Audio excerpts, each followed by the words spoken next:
to the Community Roundup brought to you by Brad's Furniture and Appliances.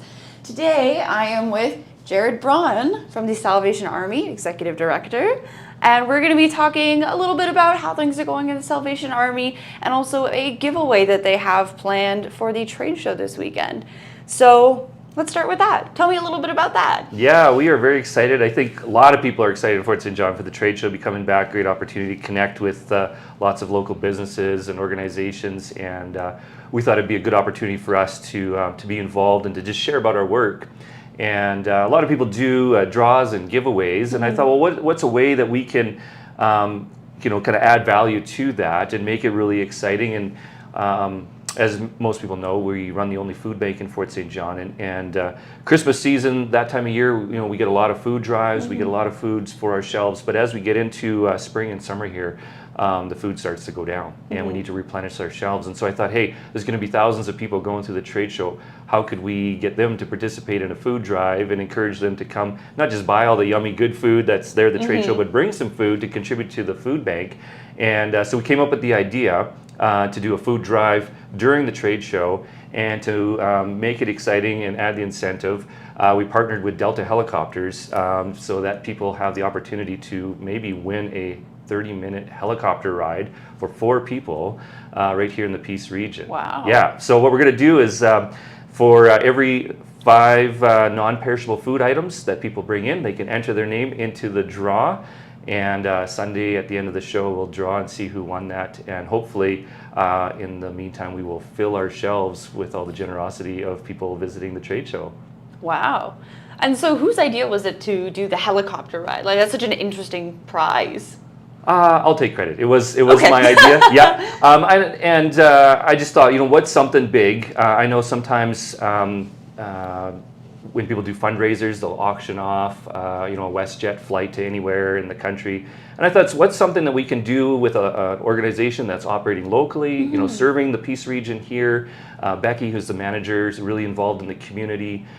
Ray, their marketing guy, said, this is exactly the type of thing that Delta believes in, is supporting the community and supporting nonprofit. And so it was a really good partnership. And everybody, I think, or a lot of people, some people might be scared of flying in a helicopter. You could still bring food, even if you don't want to enter into the draw, or make a financial donation. But a lot of people, there's that uniqueness, not everybody flies in a helicopter. Maybe we've flown on an airplane. So it's kind of maybe a once-in-a-lifetime opportunity.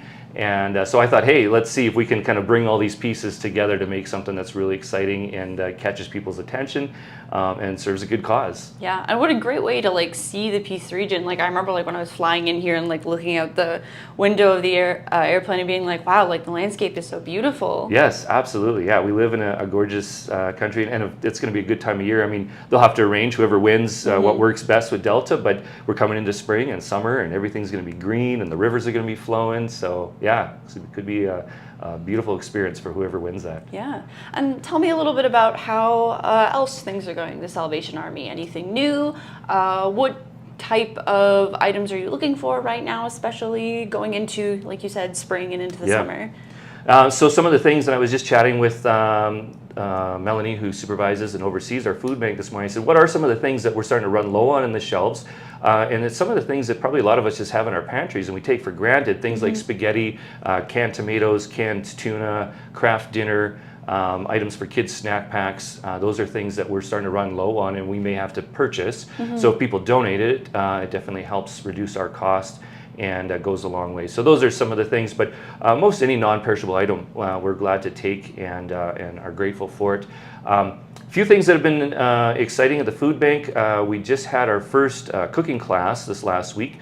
So we received a grant from Co-op here in Fort St. John to support doing cooking classes. And so the plan is every 2 weeks for food bank clients or anybody in the community that's looking at growing their cooking skills, learn how to use just basic elements. This week they were using small griddles either on a stove or electric griddle to make a pancake breakfast type of meal. I believe in 2 weeks they're doing a taco meal. And we were working with Becky from Beckalicious Cooking, who's helping to teach that. And that's a way for us, we are happy to be able to provide a lot of food to people in the community. We also want to give them the tools and the resources and the dignity to be able to do meals for themselves and to use the things that they get from the food bank to kind of extend their purpose and get creative.